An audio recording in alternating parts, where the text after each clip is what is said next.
This is Rob Tebbutt for Boxing Social. Absolutely privileged to be joined here today by legendary boxing trainer, the great Freddie Roach. We're here at Deontay Wilder Tyson Fury final press conference in LA. Freddie, first and foremost, absolute pleasure to sit down with you. How are you? I'm doing fine. Yourself? I'm very well, thank you. Very well. Thanks for sitting down with me. Look forward to speaking with you. My pleasure. Okay, let's start with today. Obviously, you're here with Tyson Fury. You've been added to the Fury camp. Tell me a little bit about kind of the process of that. How did you come to be working with Tyson Fury? Well, Tyson called the day of the last press conference, and he called and asked if he could come by my gym and see my gym. And so Marie told me yes, of course, and he came by my gym. And I didn't really know what to expect, but the thing is, I expected maybe a kind of a rougher, tougher guy or something like that, because we don't get to see a lot of Tyson Fury fights in America. I think I've only seen one on TV in the United States. But anyway, it was very nice to have him in my gym. He's a very pleasant person, very nice person. Was really cordial to everybody, took pictures with the whole gym and so forth, and it was really good. And then they were leaving for Big Bear, and when they were leaving for Big Bear, I says, why are they going to high altitude if they're fighting at sea level? And I says, I don't know that's going to last that long. And so Big Bear is a great place for a training camp, for altitude, yes, but it's not a lot to do up there. It's really like a training camp where like you can't do nothing but like train, sleep, and eat, and so forth. And about 4 days later, he called me up and said, "Freddie, can I come down to Wild Card?" I said, "Yeah, of course." He said, "How much you gonna charge me?" I said, "I don't charge world champions. Just come on."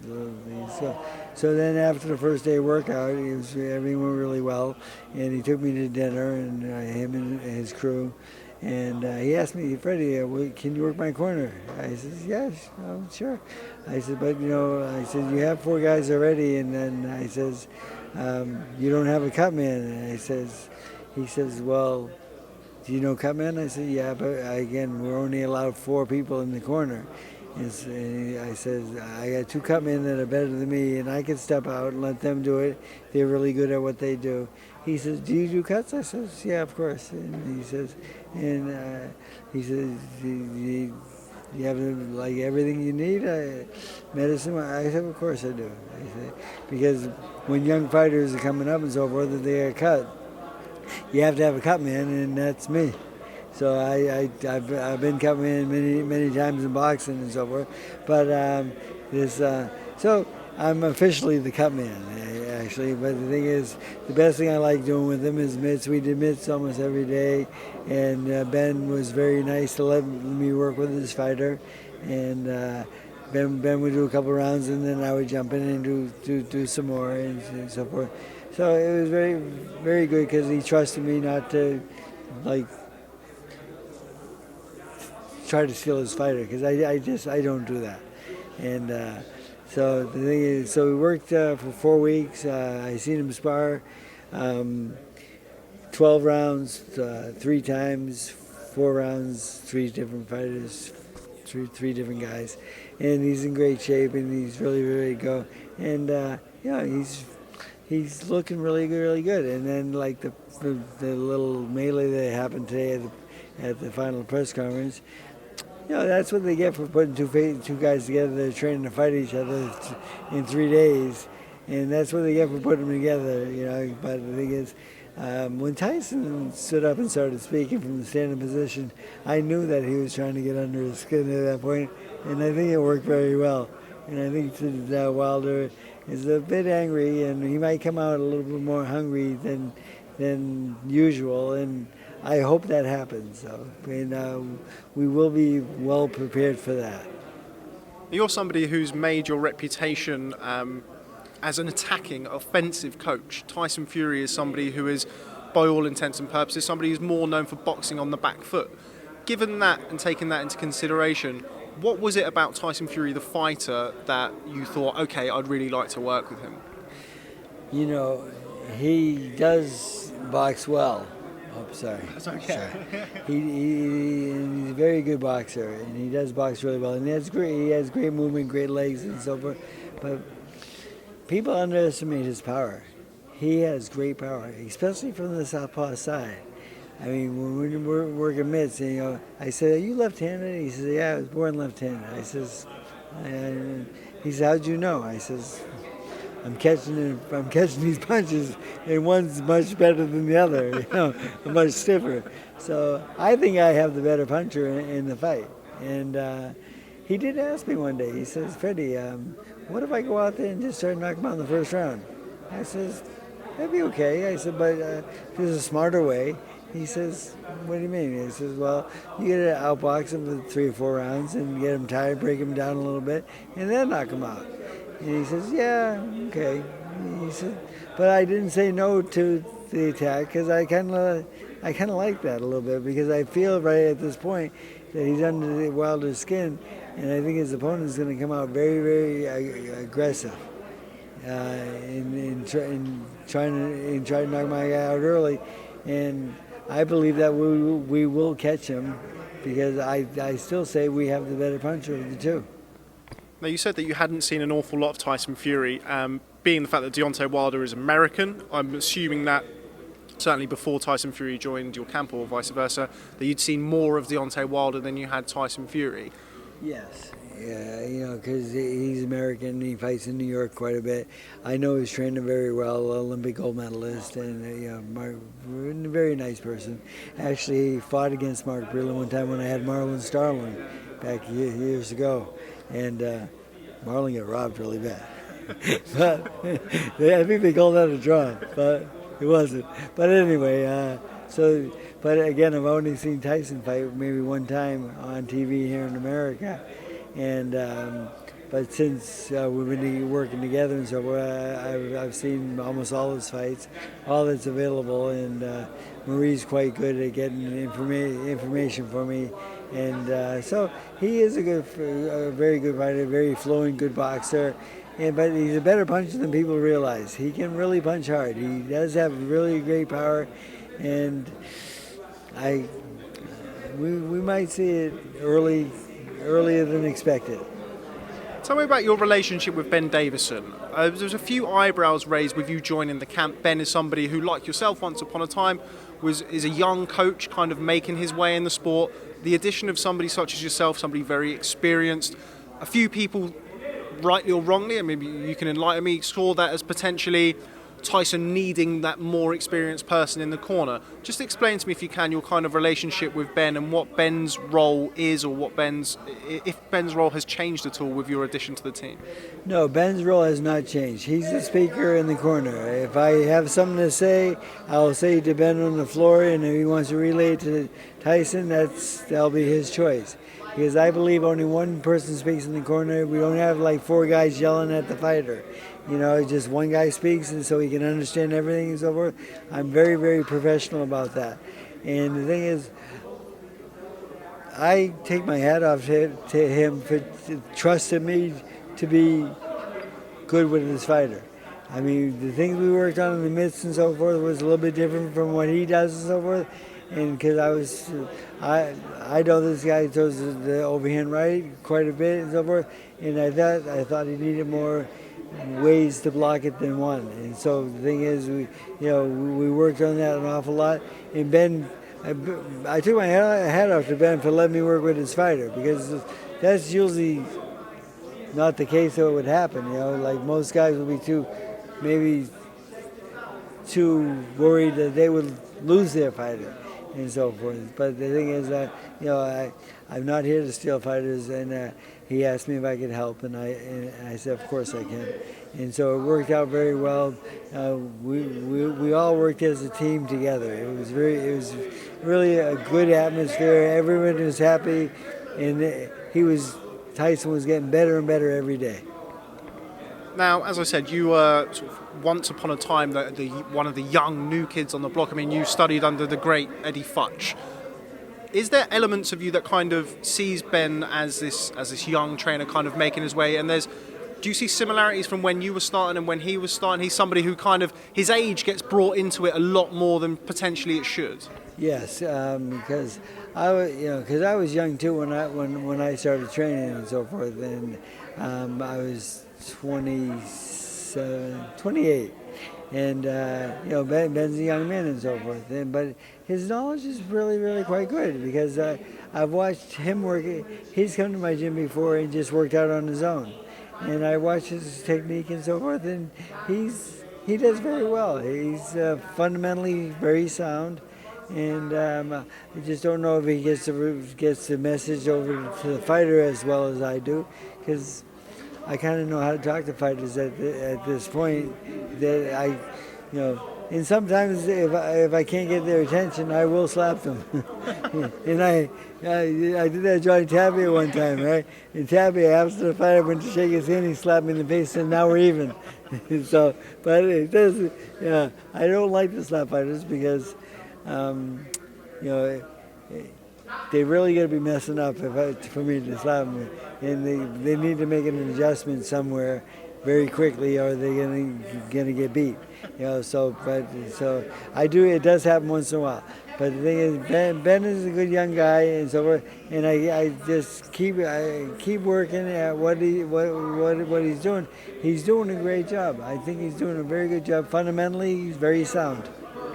Now, I've just mentioned him, Eddie Futch. You worked under, he's one of, if not the greatest trainers of all time. Tell me about that kind of experience and working with him at such a young age and kind of the influence that he's had on you as a trainer. It's funny because, I fought under Eddie Futch for 9.5 years. And then I retired from boxing. And for maybe I was probably drunk for about a year. Because when I quit boxing, I started drinking for the first time in my life, and I drank for almost every day for a year. And then I says, well, I better get back to work because I'm running out of money. And so I walked out, I went down to the gym, and I saw a couple of the fighters, and a couple of the fighters said, Freddie, can you help Eddie? I said, what do you mean? He says, Virgil Hill. He says, he's paying attention to all the bigger guys and so forth. And then, I get my second pro fight coming up, or my first pro fight, and so forth. So I didn't ask Mr. Futch for a job. I just started helping. And then I showed up every day on time. And then I started working mitts with the fighters because Eddie was getting older and couldn't work the mitts as well as I could. And then Virgil Hill wins the world title 9 months later, and I have my first world champion. And then similar with Marlon Starlin, who was the second guy out there. And so just things started happening. So I ended up working for Eddie for 5 years. But Eddie, he's a very good teacher and so forth, but maybe a little bit cheap. Because he never paid me for one fight. So I had a job as a telemarketer. I was selling telephone. I would sell pens, key tags, and baseball hats for companies. So it was the worst job in the world. I'm not a salesman. I don't even speak that well, but the job was available, and I made enough money to at least pay my rent and so forth. But then, after 5 years, I told Mr. Futch, I'm going to have to go on my own. And he's, why? I said, well, I got to pay rent and stuff like this, and it's just I'm not making enough money. And so then I took Virgil and Marlon, both came with me, and we left Eddie. And he hated me for about 5 years, but it took him that long to finally forgive me afterwards. And so that we ended up being very cordial at the end and friends again. So, but I think once one champion came, another one came, and then I think we're at I think this will be my 51st world champion with Tyson. So it's been a lot of fun and so forth, and it's been a great ride. And Manny Pacquiao's back in the fold, and Manny, it's like people see me, they say Manny Pacquiao. People say Pacquiao, they say Freddie Roach, and so because it's kind of like we belong together, because we've been together for 16 years. It's very common to see me in the corner, and then the last fight, I'm not there for the first time. But I'm very happy that we worked it out. And I'll train him for the last 4 weeks for the fight coming up. And I'm hiring the sparring partners and so forth, and getting everything ready for camp. But he's already in camp over in the Philippines with Boo Boy. So Boo Boy's taking care of things for now, and Boo Boy's, he's getting better and better at being a trainer and so forth. And he told me he's like 5-time trainer of the year in the Philippines. I think that's good, but only because he knows Manny Pacquiao. Probably has its advantages. You just mentioned it there, not being in the corner for the Lucas Matisse fight. Was that hard for you, or was that strange for you to watch Manny in the corner after 16 years without you being there? It's funny because everyone says, like, you gonna watch that fight? I said, yeah. And he says, like, how can you watch that fight? Like, are you, like, mad at him or something like that? I said, mad at him. I said, we had 16 great years here. I can't be mad at him. I says, most weddings, most marriages don't last that long. So I watched the fight, and he did very well in the fight. And Boo Boy worked the corner very well. And his strength coach has been talking badly about me a little bit and stuff like that, because I don't know why, because I got him that job twice with Pacquiao. But the thing is, that's just the way it goes. But the thing is, Manny called me up. We had a meeting, 15 minutes discussion, and everything went really well. And everything seems to be back. Almost back to normal. As soon as he comes in camp, he'll be back to normal. Boo Boy's going to work a little more mitts than I will, because I'm getting a little bit older, and Manny doesn't really want to hurt me on the mitts or something like that. But I told Manny, you can't hurt me in the mitts. I said, come on, I catch these guys every day. That's one thing about catching Tyson, though. I got to go up here because his opponent's is tall.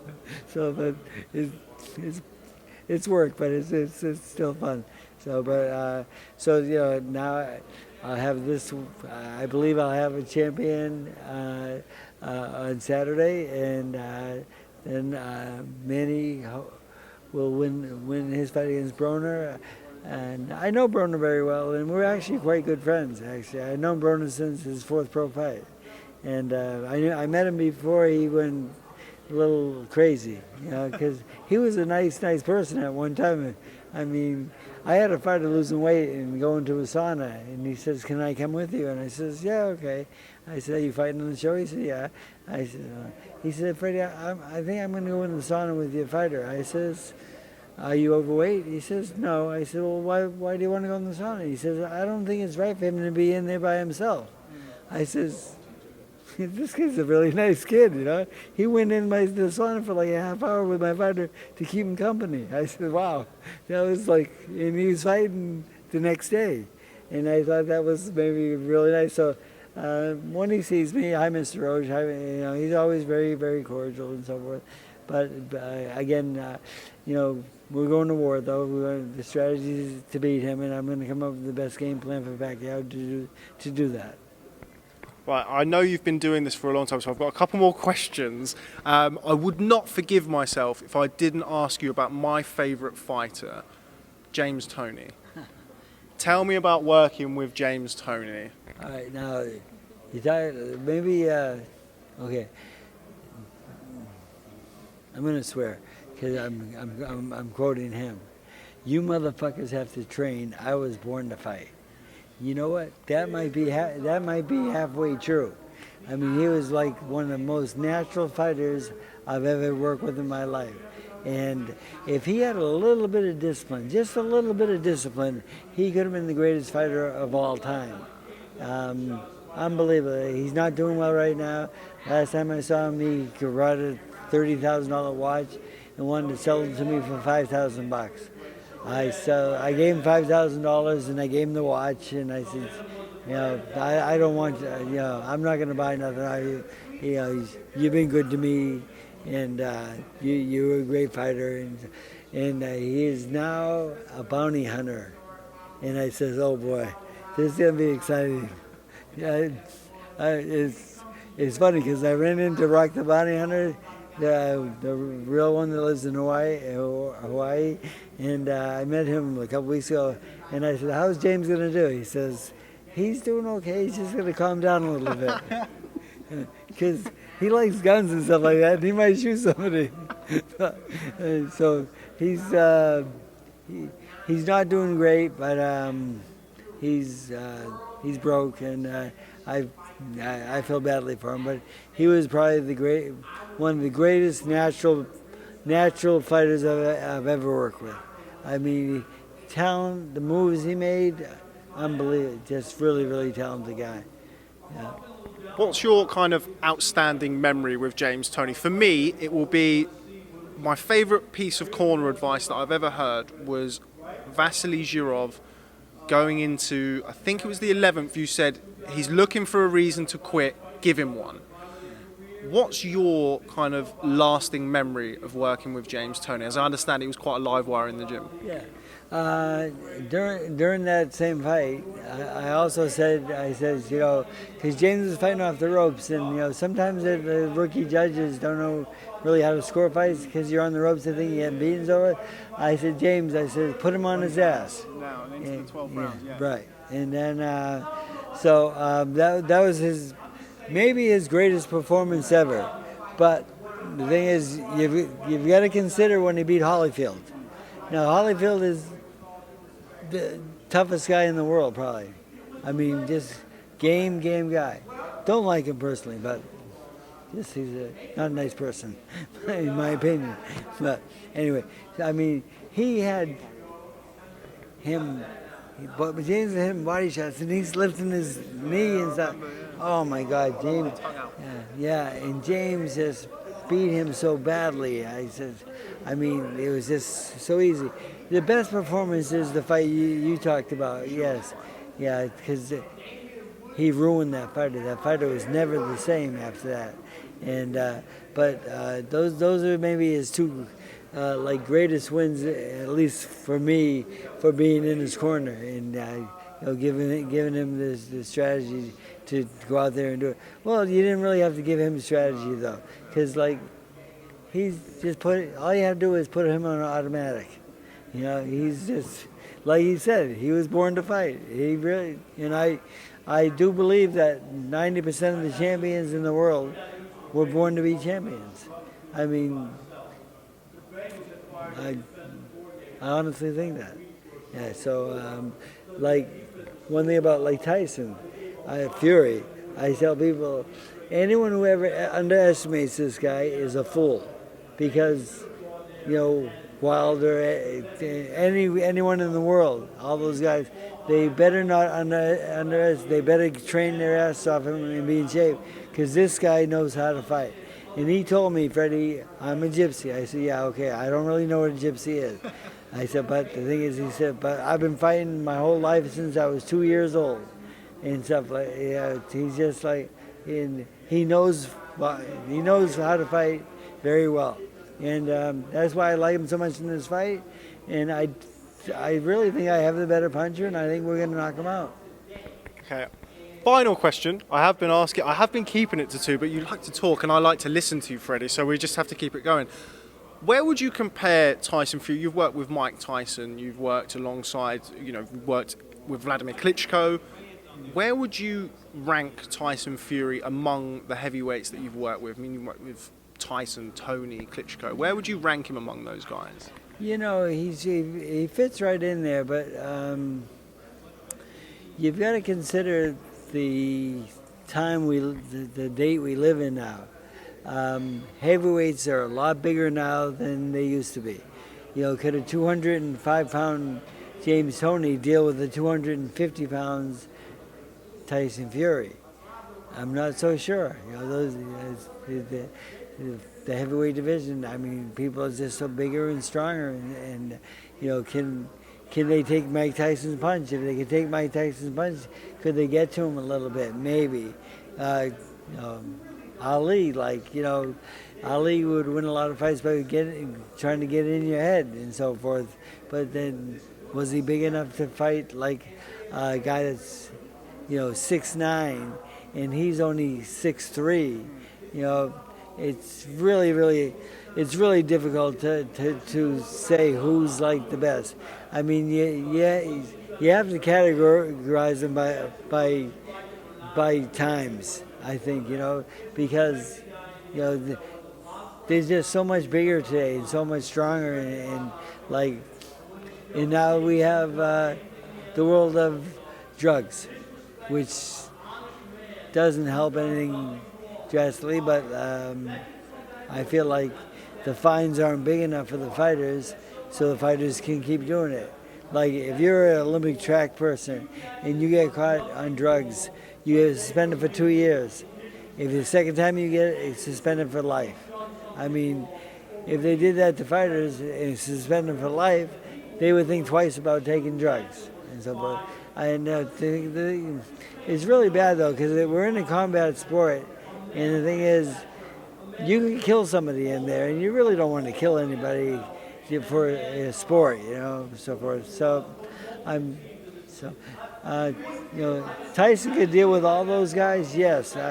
Could he beat them all? I'm not so sure. But the thing is, he would definitely have a chance. And like I said, but anyone who underestimated him, they will lose.